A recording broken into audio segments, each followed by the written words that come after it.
بلکہ ہمارے پاس کچھ ایسے لوگ آتے ہیں جو کہتے ہیں کہ قاری صاحب، حافظ صاحب، علامہ صاحب ہمارے بچوں کو پھونک دیجئے، کوئی دم درود کیجئے۔ ہم کہتے ہیں کیا ہوا؟ کہتے ہیں یہ بچہ نماز نہیں پڑھتا۔ کہتے ہیں ہماری زندگی تو گزر گئی، ہم نے جیسے بھی گزار لی، ہم نے نماز تو نہیں پڑھی، ہم چاہتے ہیں کہ ہمارا بیٹا نماز پڑھے۔ تو میں کہتا ہوں یار جب آپ خود نہیں پڑھتے ہو آپ کا بیٹا کیسے پڑھے؟ ہمارے گھر میں بسنے والے کچھ ایسے بھی ہیں جو نماز نہیں پڑھتے، بلکہ جب اللہ پاک کسی سے ناراض ہوتا ہے وہ کوئی چیز نہیں چینتا، نہ اسے رزق چین لیتا ہے، نہ لباس چینتا ہے، نہ گھر چینتا ہے، نہ اولاد چینتا ہے، الغرض کچھ بھی نہیں چینتا، صرف سجدے کی توفیق چین لیتا ہے۔ جب اللہ کسی سے ناراض ہوتا ہے اس بندے کو ہر چیز عطا فرماتا ہے، لیکن وہ بندہ سجدہ نہیں کر پاتا۔ صاحب میں اپنے اندر دیکھوں، آپ اپنے اندر دیکھیں، اپنے گھر کے اندر دیکھیں، اپنے محلے کے اندر دیکھیں، کتنے ایسے لوگ ہیں جو بے نمازی ہیں۔ تو صاحب سمجھ لیجئے کہ اللہ پاک ان سے ناراض ہے۔ میں کہتا ہوں کہ اگر میں اور آپ ذمہ داری لے لیں کہ میں ایک بندے کی ذمہ داری اپنے بھائی کی لیتا ہوں یا اپنے دوست کی ذمہ داری لیتا ہوں کہ میں اس کو نمازی بناؤں گا۔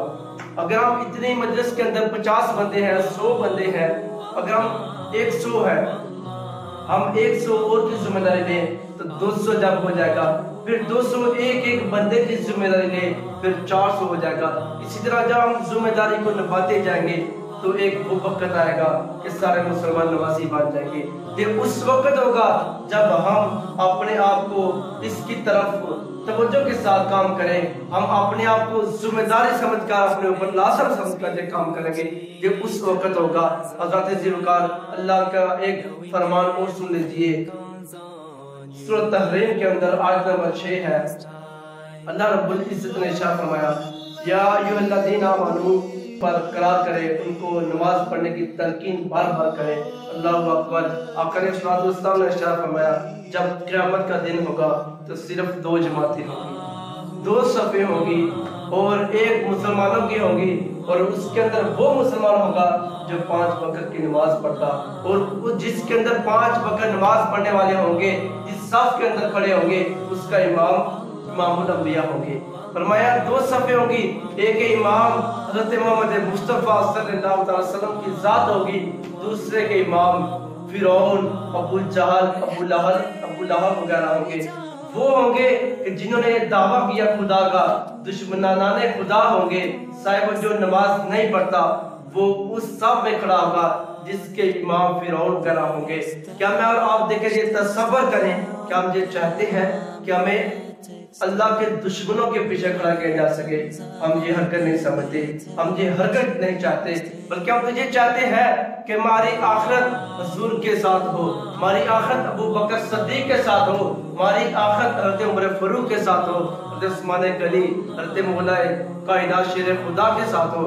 ہم تو یہ چاہتے ہیں کہ ہماری آخرت غوث اعظم کے ساتھ ہو، دادا صاحب کے ساتھ ہو، بلال حبشی کے ساتھ ہو۔ ہم یہ چاہتے ہیں کہ اگر یہ چاہتے ہیں تو 5 وقت کی نماز کا اپنے اوپر لازم سمجھ لیں۔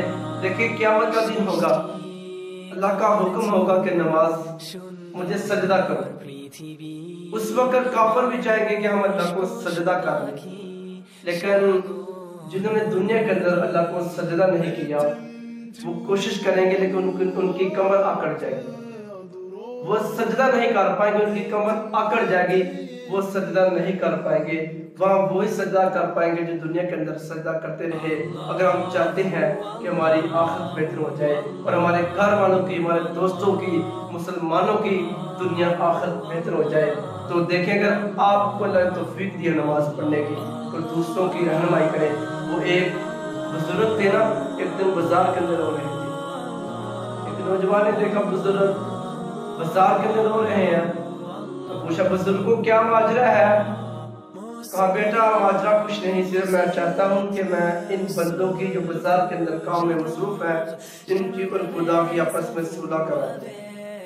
کہا بابا بہت اچھا کام ہے، آپ کریں، اس میں تاخیر نہ کریں، بہت اچھی آپ کی نیت ہے، آپ ان کی اور خدا کی صلح کروا دیں۔ کہا بیٹا میں تو چاہتا ہوں اس میں تاخیر نہ ہو، دیر نہ ہو، میں تو چاہتا ہوں کہ ان کی خدا کے ساتھ صلح ہو جائے۔ جب میں نے ان کو کہا کہ اے لوگوں اور میں آپ کی خدا کے ساتھ صلح کرواؤں، یہ مجھے لوگ دھکے مار رہے ہیں، کہنے کہ بابا جب اپنا کام کرو، ہمیں اپنا کام کرنے دے، جب میری بات سنتے نہیں میں کیسے صلح کروا دوں؟ وہ بابا رو رہا تھا۔ پھر ایک وقت ایسا آیا، وہی بابا ایک قبرستان کے اندر رو رہا تھا، تو اسی نوجوان کا گزر ہوا۔ اب بابا عجیب ماجرا ہے، کبھی بازار میں روتے ہو، کبھی قبرستان میں روتے ہو۔ ہاں بابا بازار میں رونے کی سمجھ تو آ گئی، لیکن قبرستان میں کیا آپ رو رہے ہو؟ یہاں آپ کا رونا کون سنے گا جہاں مردے ہیں؟ یہاں رونے کی کیا وجہ ہے؟ کہا بیٹا وجہ وہی ہے، لیکن معاملہ کچھ الٹ ہو گیا ہے۔ کہا بابا کیا مطلب؟ کہا میں چاہتا تھا کل کہ بازار والوں کی اور خدا کی آپس میں صلح کروا دوں، تو بازار والے نہیں مان رہے تھے، خدا مان رہا تھا۔ وہ کہتا میری چوکھٹ پہ لے آ، ایک آنسو کے ذریعے ساری جو برائیں ہیں، سارے گناہ ہیں، وہ نیکیوں میں تبدیل کر دوں گا۔ لیکن جب مان نہیں رہے تھے بازار والے، مجھے دھکے مار رہے تھے۔ آج بھی وہی معاملہ ہے، لیکن کچھ الٹ ہو گیا ہے۔ کہا بابا آج کیا الٹ ہوا؟ کہا آج میں چاہتا ہوں کہ میں قبر والوں کی اور خدا کی آپس میں صلح کروا دوں۔ آج خدا نہیں مان رہا، یہ مانتے ہیں۔ سب کہیں وہ وقت نہ آ جائے